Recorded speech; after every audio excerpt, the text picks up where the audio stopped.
And there's three different quote lines, three different types of quote lines that we can work with. The first being you're just selling a part. You might have an inventory, just a pass-through part.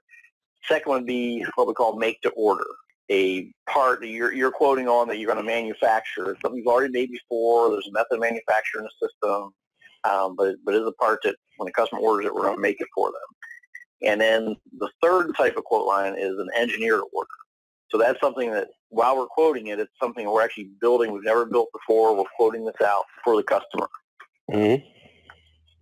So I'm assuming we have all three of those scenarios at some point. Yeah, but the 99.9 is custom stuff. We very rarely sell something from stock. Okay, great. But we call it disti order. Yeah, refer to it as a disti order. We don't very rare do that. All right, so here's what we got. So we're under sales management, quote management, general operations. Now they call it opportunity quote entry. It's quote. Everybody's always looking for quote, but it starts with opportunity. Okay. So the first thing we'll do when we get a request for a quote from a customer is we'll go in and we'll say new quote. And the very first thing it wants us to do is pick a customer. Now, picking a customer, you can just click on the button. You only have one sales territory. There's ways to narrow down the customer. If you know they start with an H, you can do starting at, and put an H in here, do search, and it will start at the H's. There are no H's, so there's I. In this example, I'll just do a wide open search, and I'll just pick this first one. Let me show you too in the search window. What if it's a customer? What if it's a new customer? Can we load their? Yeah, about a new customer. A new customer is somebody you're going to do business with. We would enter them in the customer order and in the customer master first. And I'm not sure at Velocity who's doing that process. Rudy, who are we entering customers? I think it's, usually. Normally Christy does, but before we enter a customer, we have to get credit information and all that, which you don't know we're going to do business with this customer. It's an opportunity to quote. Right. I think companies do that certain ways. If you want to do a quote, somebody just for pricing, I've actually seen companies create a quote customer, called quote customer, where they that's right, or new, right, type new or whatever, and maybe a quote number or something. So they'd have to. So that's going to be a decision that's made as to how at what point you guys consider someone a customer being the customer database. So I'll put in initially here that we'll pick this guy. And like I said, it tells you whether they're on credit hold or not. We'll just bring this guy in. Yep, that's fine. And going to look at the customer, the information for the customer. This is not something you have to do a quoting. I just want to give some of the information that when you're setting up a customer and customer entry. So in there, we got the customer ID, the type of customer. If you just start talking to a customer, like you're just starting to get all the information on them, you can put them in the system as a suspect. They won't show up on any customer list, et cetera. Once you then create a quote for them, for that customer, then they automatically change from a suspect to a prospect. And then once that quote is won, the very first quote is turned into a sales order, the system will then change them to a customer. You can only the system will do that automatically? Yes, yeah. Okay. That way a lot of people, they'll start putting in the basic information when they're a suspect or a prospect, and that way that they're not really in the system yet. Typical customer information would be their address, the salesperson. This check duplicate PO, what this means is that whenever you always have to have a unique PO for each customer. If you try to use a duplicate PO for another order for that customer, it will bark at you. So, okay. And another thing when you do customer setup is by default, customers are always on credit hold. So when everybody sets up a new customer, they got to remember to turn that flag off if you want to be able to sell to them. So you can still enter quotes and orders for them, but it will bark at you, and you can pick how you want it to stop you. Okay. Anyway, so this customer information will come through into the quote. As you can see, there's information here we fill. The more default information we can fill out. When I pulled in this customer, it already pulled in the terms, their default ship via, what territory they belong to, the primary salesperson. That's why it's good in customer put as much information as you can. You can pick different bill tos for customers. Again, that's depends how you set up your company. A customer can have multiple ship tos. Rudy, are you using ship tos? Yes, we are. Okay. So, for example, if we go back here to the customer master, Yeah, go to Columbia Tech has several ship-tos. Yeah, so we'd have this customer multiple ship-tos. So this is the top level customer, and like this information is his like headquarters information, for example. Mm-hmm. Billing tab would be his billing address, like where we send invoices to. But every customer can have unlimited ship-tos. So if you ship to 5 different locations, you get ship-to ID 1, 2, 3, 4, 5. As you can see, each ship-to can have their own company name, phone, fax, email, their own ship via, their own ship-to address, their own. All this information can be the same. Their own price list, their own contact. So every ship-to can have its own, basically its own information. Anything it can have another billing address. So billing is what kind of denotes who the top level customer is. So in this case, we're just going to use AFP, and they're not a multiple ship-to. So the header line in quote is a lot of it's a repeat of what's on the front screen. What you see here, though, there's some information over here, task sets, which you're not currently using, but a task set is something that you can assign to a quote. You got a standard set of tasks that say, okay, when we ever do a quote, we have to make sure somebody sends them a credit application, make sure finance does a credit check, double check all the quote information, verify the drawings. Or you can have this whole list of tasks that then get assigned to people. But at that point, just keep that in the back of your mind for future, but we're not doing that at this point. Mm-hmm. Sales campaign information, if you would start using sales campaigns. But so what we've done is set up just default in there instead of doing that at this point. It's better to start off slow and not getting up to it first. What's in the drop down under existing customer, right, where you just were on the right? Yeah, what's in there? Like under, that would be if you had, so this would be different sales campaigns you could have. Say you could have a 2017 sales campaign. You could have different events. One could be magazine, one could be news, one could be web, and then you pick which event this quote will resolve. All right. So quote due dates, follow-up dates, expected close, expirations. These can be set in company configuration. Like you want to say, okay, we want to follow up all quotes in 30 days. So by default, that date will come in here, or you can pick a follow-up date. And then when you're doing reports later, you can say, okay, today, what quotes are due to be followed up. When you put in expiration dates, the quote basically just it gets closed, which you can reopen quotes at any time. But the quote would get closed and kind of drop off the system. We'll talk about win and loss a little bit later. So the same information came in from the customer master. So this is the bill to information. And so we're going to stay at the quote header. So the quote header at this point, so you notice underneath the header is where we have these choices. Miscellaneous charges. So we can apply a miscellaneous charge to a quote header. So that's for the entire quote. We can also apply them for each line.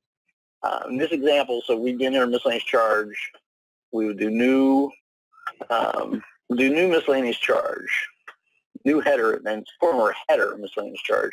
And in here, these charge IDs, you can create charge IDs. There's another table we can create those. Looks like we have 4 of them in here for now.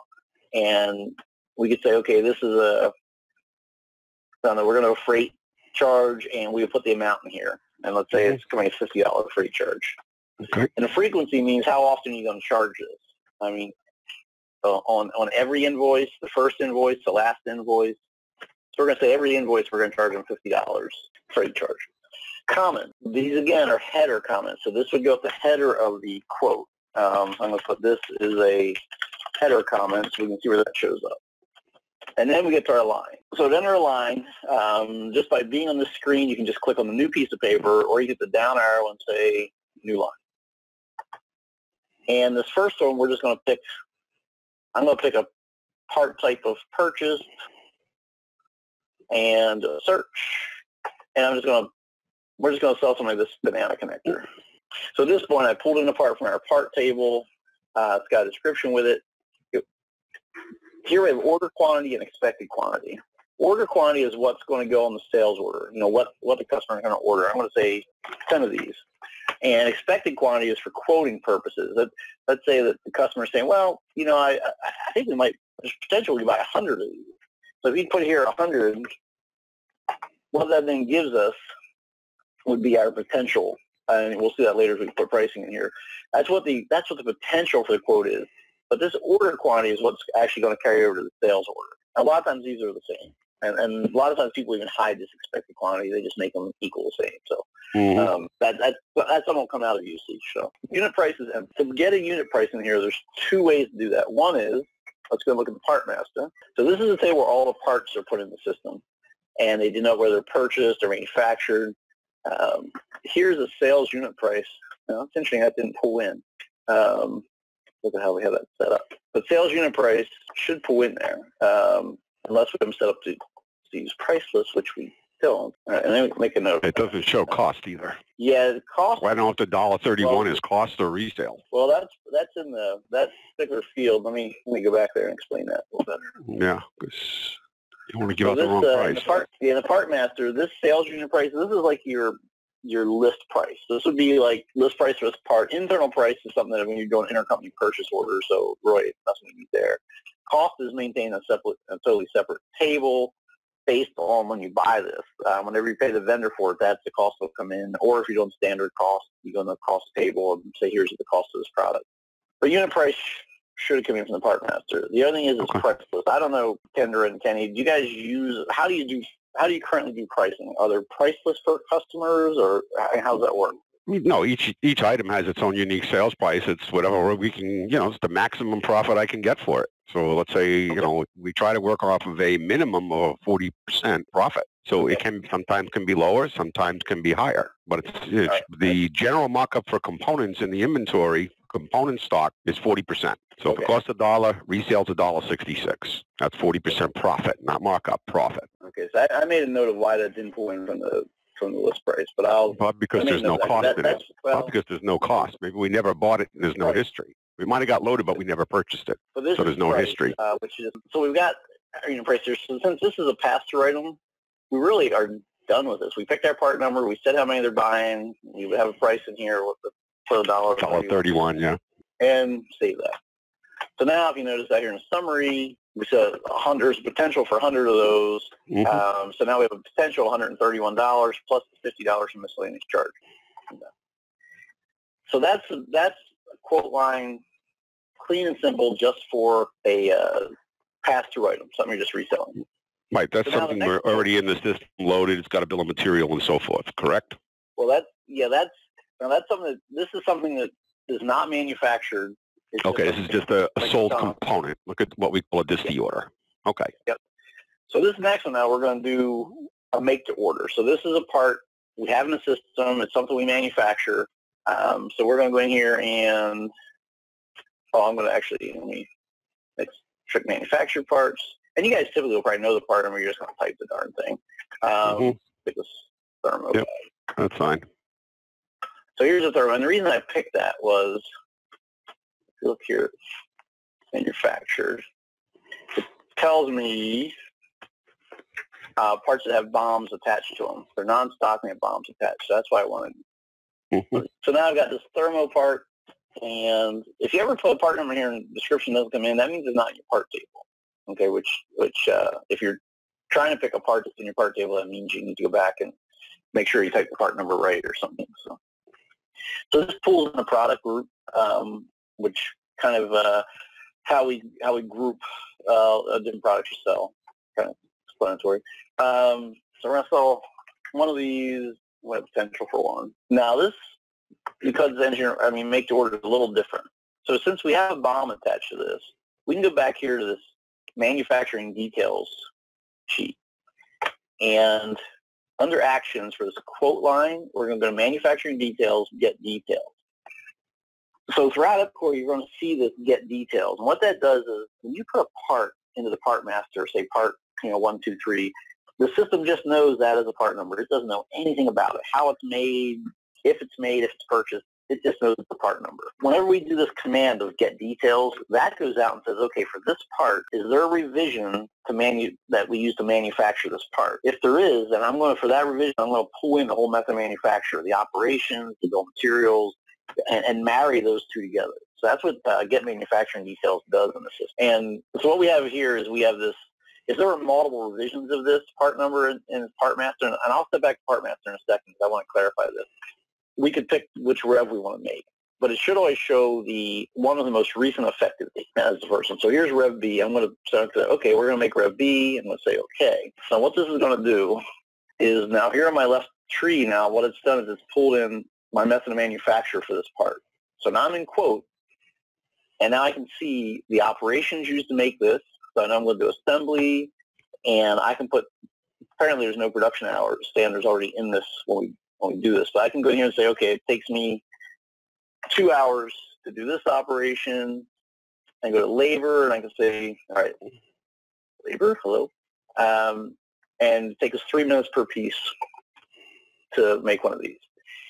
I can look at all my materials, and this is from the the method manufacturer's already created the system. I know that I need 1.83 feet per parent. So all this information is what we already built in Engineering Workbench. It's an existing method manufacturer. Mm-hmm. So by doing manufacturing details, it just pull all these in. In quote here, I can take materials out. Like I can say, you know what? Well, for this particular one, you know, they don't want that. I can delete that material. I could add additional material. I can add operations. I can delete operations. So I really have full capability at this point to modify this existing part any way I want to. That's one of the power. The quote module in Epicor is very powerful. So once I've got all my details in here, I can now go to this on the same line, still on quote line. I can go to the worksheet for that line. And what it's done is it went and looked at, based on the operations I pulled in and I'm using, it'll go pull in the costs, which are based on costs put into the resource groups. The material, we have not a lot of material that costs much in this thing. So it pulled in material. And if you noticed on some of these, the reason it did was a lot of these materials actually were missing costs. They shouldn't be. So I'll double check with him, make sure he's got the cost. Yeah, those are all repeat. We built that cable for years and years and years, that 1013, that 035. So everything should be in that system as far as the cost, the labels, everything. That should all have costs associated with it if it was all switched over. So what will happen once it's all brought over is every one of these will have its unit cost in here. So when I go to this worksheet, what I'm going to see now is I've got, here's my burden, here's my labor based on my resource groups being used, and all my material will add up in here. All those costs would add up in here. If we're doing a subcontract operation, those costs would come in here along material burden. Where'd the burden come from? So the burden would come from, when you put in costs for the material, you can put in like a burden, say like overhead, more or less. Okay, is that something that's already preloaded in the system, that burden, that 1.35? It is? It's burden up top. Yeah, it's probably put into the resource groups. It's probably picked up something from there. Okay. Can that be changed at any time, or is it always constant? This would be constant because there isn't a system, because there's already a method manufacturer in there, it would be constant. Okay. If you notice it's really wrong, then we need to go back and look at the resource groups and where we can apply burdens. This line down here is miscellaneous. You can put everyone. Some people have, I've had some people put freight in here and make it part of their cost because they can't charge the customer for it, or, something like that. This is a place for... It's a good spot for amortizing, for amortizing parts. If I got to buy 50 and they want to buy 25 and they cost me $1 a piece, I'm not going to go buy 50. I'd have to charge them either the $25 separate or charge them $2 for the part. There you go. So it's a good thing to use for amortization of a part. Just charge, okay, I'll bill you an extra 25. Some guys would rather have it rolled into the price of the cable. Some guys would rather have it separate. It depends on the customer. Great. So you already got the handle on how that's used. Markup problems. This is a system setting for default, but you can change these for every quote to whatever you want to be. And you can either do this calculate by profit or by markup. I prefer profit. It's going to add up. It's going to have all your totals and come up with there's any commission. So it's going to come with a total price. But what's going to do then also is break it down per unit. Unit cost, the markup, your profit. So unit price of $87,589.23. But all this screen is doing is saying here's the suggested price based upon your cost and your markups you've selected. So this is the suggested price. So if you notice back out here, detail, still no price in here. But if we go in here and say, well, you know what, we want to, so I can copy that, and down here in this quote a unit price field, if I paste it in there, now when I go out to detail and hit save, now it'll show up. Okay. Yeah, I'm noticing you have to hit that save button quite a bit. Yeah, it's a good habit. A lot of times we'll make it a hotkey, like F2 or something. So what this is, so you can totally ignore the screen if you want to, but if you want to use it to look at what your costs are and do a markup, this is a great screen. And it is. Down here, this is wide open, so you can type in whatever you want to. Now, you can say you can see it's suggesting that, but heck, I'm going to make it $100. Can I put in $52? Put it in below cost. What will it do? I put it below cost. By default, it won't do anything. But a lot of companies still what we call a BPM warning. They'll pop up and say your price is below cost. Yeah, so we get the same thing in Sage. We can create, Yeah, okay. So now, like my $100 came out here because I put $100 back there. So now I got here and look. I'm up to $231 and plus my $50 miscellaneous. On a line, I can do a miscellaneous charge on the line also by doing new line-specific charge instead of header. Mm-hmm. This one I'm going to choose a rush, and we're going to charge them $50 Mm-hmm. to rush it. And we can do a line comment. So this is a line comment. And what this duplicate button means when you see this in comments is by duplicating this, I can also write, when this thing becomes a job, if I want to put a specific comment that wants to show up in the job traveler, I can put that here. Web we're not using. So what that would do is instead of retyping it, I can just say duplicate, and now in the job traveler, this comment will show up. And something you want to make sure the guys see when they do the job or something. Like Sam only wants orange hooks on this or something silly. But so now when I got to my summary screen, now my miscellaneous charges has increased because I put the rush out. So this is showing the combination of the header and the line-specific charges. It doesn't really break them out on the front screen. So now we've got two lines. So we've got a line just a pass-through line, and we've got a line that was existing method of manufacture already in the system. The third type of line is engineered order, which it sounds like you do a lot of. So that's right. That's what I'm interested in. That's a new order or a new quote. Okay, so this is a new thing we never done. I'm going to give a part number for special lines. I'm going to call this special line. I can give it any part number and any description I want to. Where did that SPHN come from? Up the top. I just made that. Oh, okay. Up. You just created that. Okay. So you can create anything you want for a part. Okay. You can put anything you want to in there. Which is good because I don't have to load it. See, the system we have now, I have to load the part, have to load it with a vendor and everything.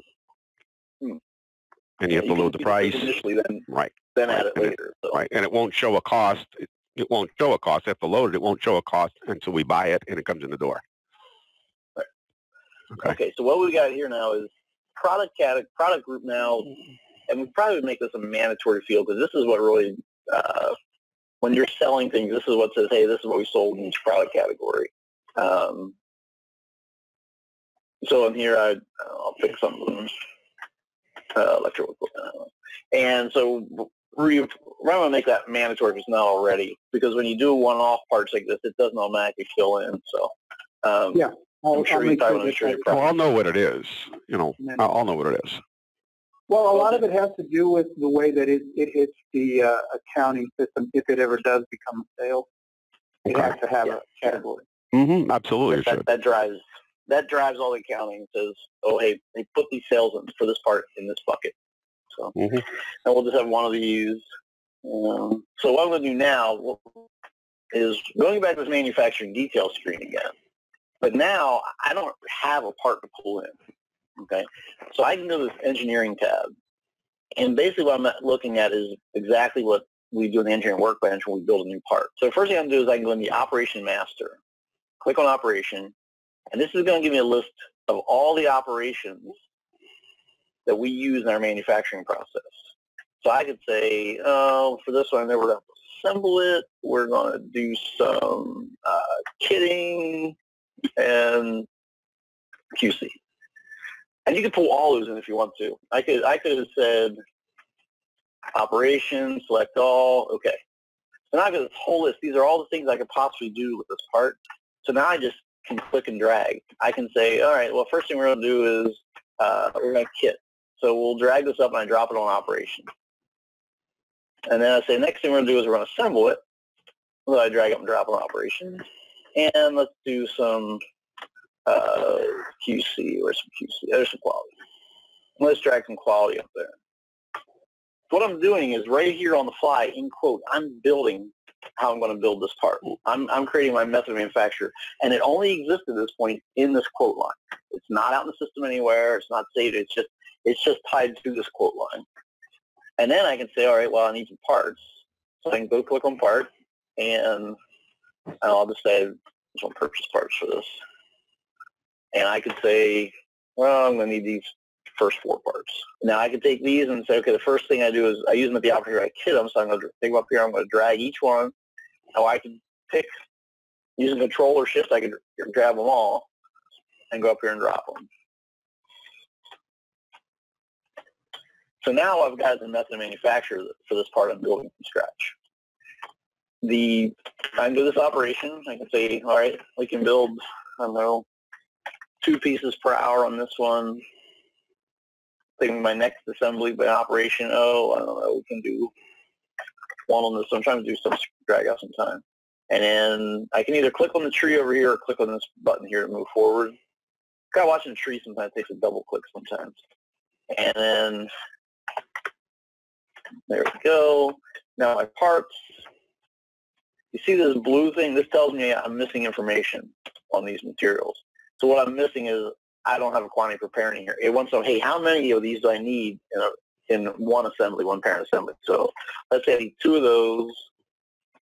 Good material 20. I need 1 of those. Good material 30. There's a lot of work to do a quote. Well, it's really once you a lot of work to do a quote. Do it now? How else would you do this now? You do it on paper? Yeah. Yeah, take a customer's BOM. When a customer sends me documentation, I print it all out. I go right in the Mass 90. I look at the parts, do it all on paper. Okay, I could have did 10 quotes by now. Okay, now the customer says, yeah, I want to buy this. Yep. What do you do? Then you got to load it. Okay. Whereas by doing this now, this is loaded once and done. What I'm doing now is carried through the entire system. Mm-hmm. A lot of times they don't get the orders, though. Like well, Columbia Tech, I can do 40, 50 cables they'll want me to quote. I wouldn't want to load 40, 50 bombs in the system when I've got 5 other cable houses quoting against me, knowing that I might not get that order. All right, well, let me show you something else, too, okay? So I know where you're coming from. Especially if you got new parts. And that's something we'll have to, like I said, once I can get back in Epicor, I can play with this a little more. I might get faster, probably out of it as fast as I am with Sage. But Sage, you can't, like I said, Sage, you can load a bomb with Sage, but you can't load a new part unless you have it, especially if it's got a new vendor, you can't, you can load it, but you still have to fill in the price manually because it won't give you a price unless you have a history on it. It won't capture a cost in the system. Yeah. And that is, in Epicor, when we were doing this manufacturing details, I could have added a material. You can also right-click over in a tree, and I could put I can make up a part number in there. I put in a part number description. Right, you can put a part in that we've never purchased before. It's a new item, put it in, but you don't have to put the vendor in, do you? No. When it put the part in. When it creates a purchase order suggestion, then it's got the vendor blank, so they're going to go pick the vendors at that time. Right, and I'm going to have to put the vendor at that point. Otherwise, Doris is not going to be able to buy the part. Right. Purchasing won't know to buy the part because there'll be no vendor. Yeah, if you know... if I know the vendor, I can load it. Yeah, if the vendor's loaded. That's the other thing. If it's a new vendor, then you've got to load them as well. Correct. Yeah, there's only, it's the system. Garbage in, garbage out. I know. Exactly. So what we've done here is we built this particular line from scratch. Now, what we could do is, let's say, and again, the worksheet, I can use the workup pricing, all those, if all the material would have cost in, which we don't have all in the system yet, apparently. Anything I would have came in here and it would suggest, my price. So then from that, based on you can figure out your pricing using this worksheet again. So, but let's do another line. Let's do another engineered order, and we'll just call this TP for test part. Oh, we actually have toilet paper. I don't think we want to build. You want to build some of that? Well, it depends on what kind of septic system sewer you have. It depends on what kind of toilet paper you can use. This is going to be a special harness also. Yeah, you can't use Sean on a septic tank. It doesn't dissolve. All right, so we have product group of other came in. That must be so the defaults. That's all right. Let's say we want 10 of these. So here now, what I'm going to show you is what we did before when we made this part from scratch. Okay, we came in, we pulled in each operation, we pulled in each material. What I do though, I got manufacturing details. If you notice, when I do actions, quote lines, manufacturing details, get details, there's a couple other tabs we didn't look at yet. So what I can do, this tab means, okay, we've got a method of manufacturing system where we've already kind of designed this part and we got a method of manufacture for it.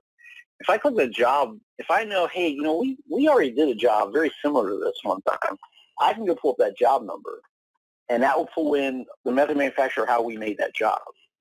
Or you can say, you know what, we quoted this already, and I know that this quote is very similar to what we quoted already. So I can go and find a quote. And I could put in a part number. I could put in quotes.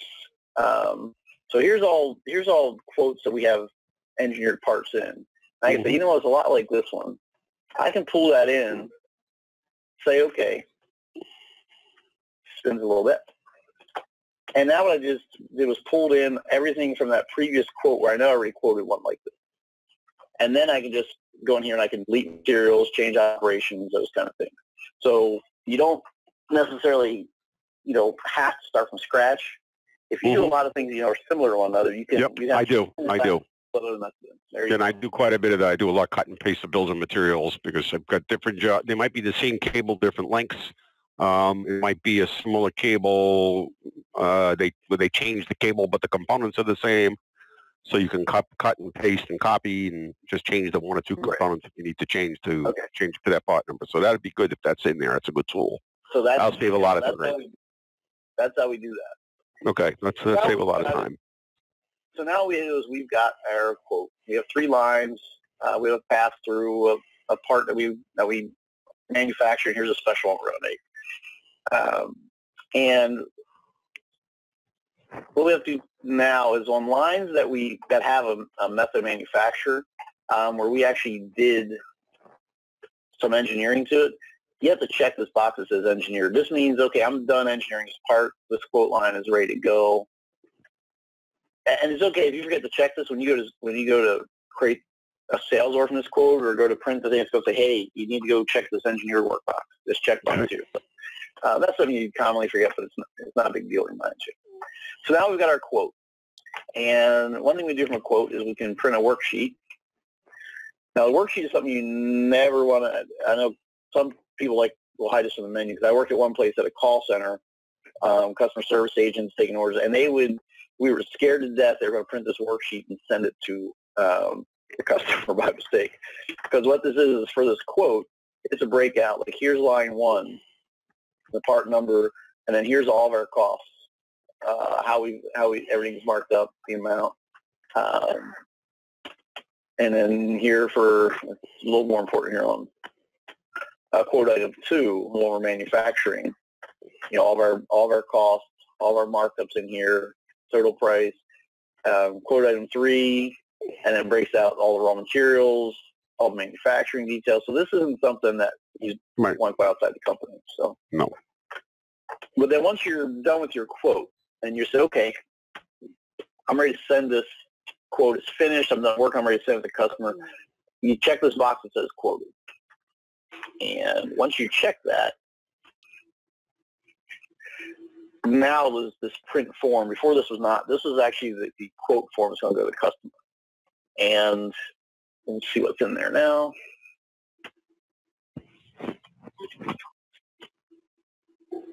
So now you got your quote form. It was quoted to the salesperson. This is where the header comment would show up that I typed. So you got your lines, your part numbers. You know, so basically, here's a line 2 miscellaneous charge, and the line comment for line 2. And quote forms are, and then this is the miscellaneous charge you're going for freight listed at the bottom. And quote form, any of these forms you see are customizable. You move things around, add things, and move things. Looks like this already may be a standard one that the company plans on using. So. So that's a quote form, and that's what you would either email or send to your customer. Okay. So that's quoting. I know I kind of flew through it, but it's actually, you know, you say quote, you pick your customer, and you know, put in your lines. Any questions? Nope. I just want to get my hands on it so I can start playing with it. Okay. Because I'm gonna have to have it reinstalled because I can't get in it. Okay. We'll really take care of that. Now, in terms of, so that's quoting. I'm trying to think anything else I just want to cover. You can copy quotes. Like I go to a quote and I can say duplicate quote. Okay. And I can go in here and I can say, yeah, I want to bring in my material operation costs and operation standards, and I can select the lines. So out of those 3 lines, I can say, well, the new quote, I don't want line 2 on it. Okay. Can I change the customer? Yeah, once you're in here now this is the new quote. I can change things. Right. Well, for instance, I sell the same part number to. I have 2 customers. That one of the original customer, the one of their subcontractors. So I sell that same part or quote that same part to both of them. quite often. Okay. So that would be good to be able to take that part and go in and just change the customer and resend it. Yep. So and can you search for quotes by part number, or do you have to search them by quote number, or? Let's see. So if I search, I can sort by quote number or by PO number, which is kind of weird in a quote because you don't have a PO number yet. Right, you don't have a PO number yet. Can you search by part number? Probably not. Probably not. I don't see it, but we could create a dashboard that will show you that. So that's quote. Now, the next step from a quote is a sales order. Now we're at 1 hour. Do we have time to, since we started late, are we okay? Everybody can go on another half hour? I'm good. I'm good. Yeah. Okay. Okay. Because I think we're going to cover most of this today. So your next step is to turn a quote. Once you get a PO, you're going to turn a quote into a sales order. There's 2 ways to do that. This is the way that I don't think you're going to do, but I'm going to show you just so you know. You can go, if you have a quote open, you can go here to Actions, Quote, and you can say Create Sales Order. So what this is going to do is I can go in and I can pick my need by date, because sales orders need to have a need by date. Will automatically cover my ship by. And it's going to say you want to propagate this to all the. So what this is doing is I'm saying at the top level of my quote, this is the date. It's saying, hey, do you want that to apply to every line in the order? So I'm going to say yes, the need by date and the ship by date. I can make each line different if I want to. I'm going to put my PO out since I know I've got.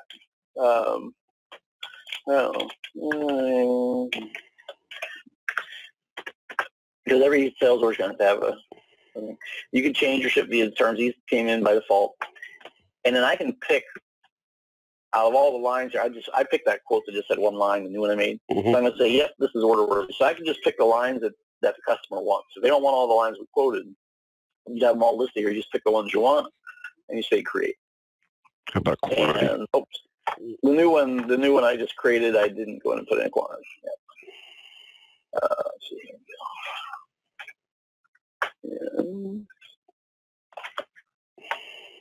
It's not the best one to work with. In fact, I won't really duplicate this one, but yeah, why not?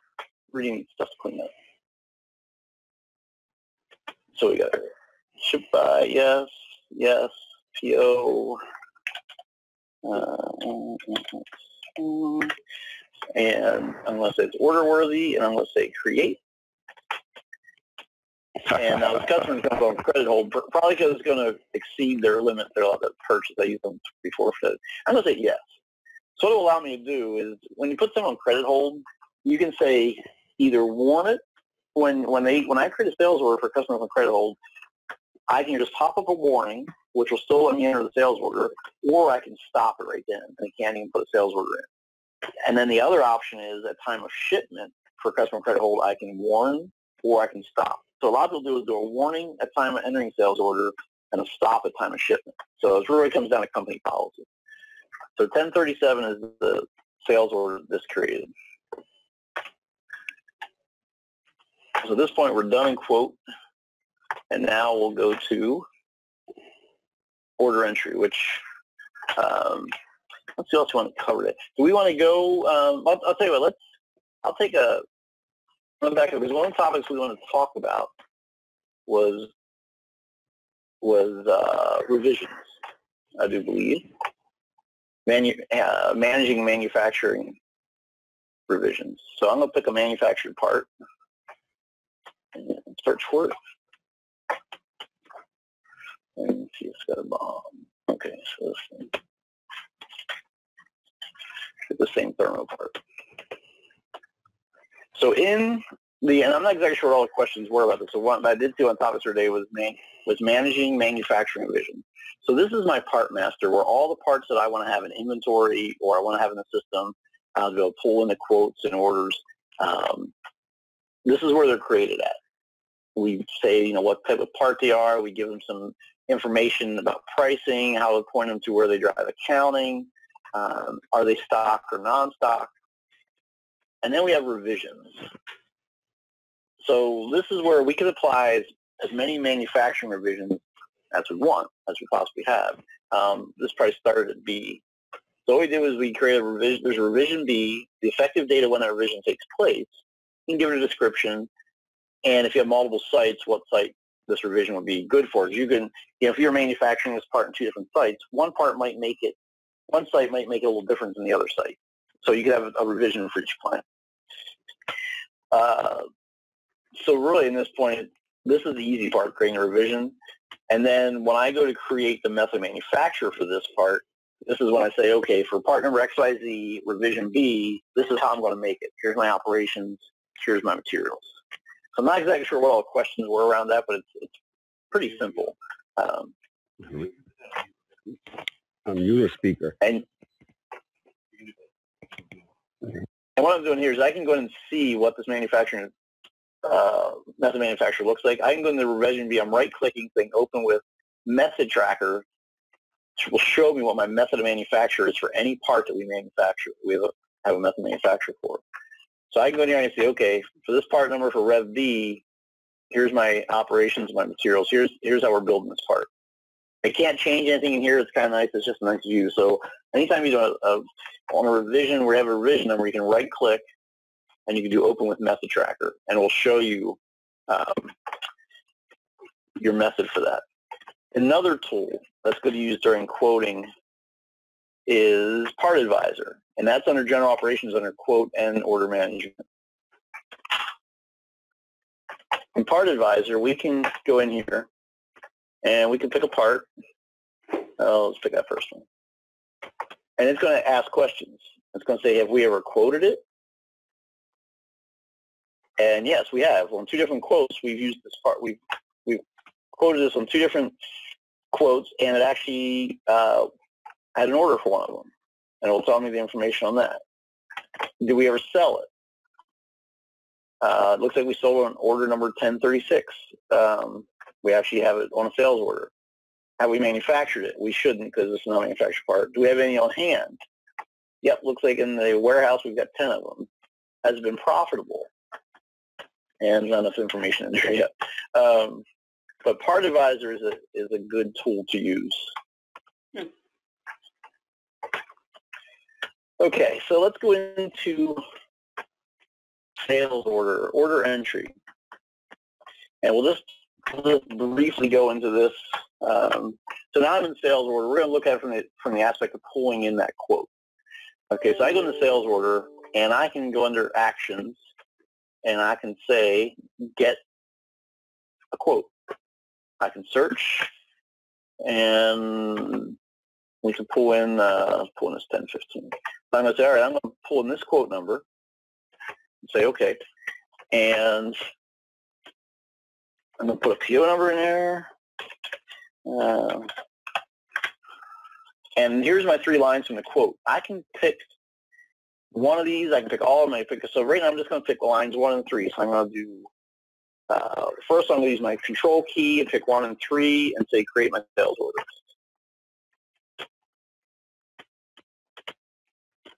And of course, wrong credit hold.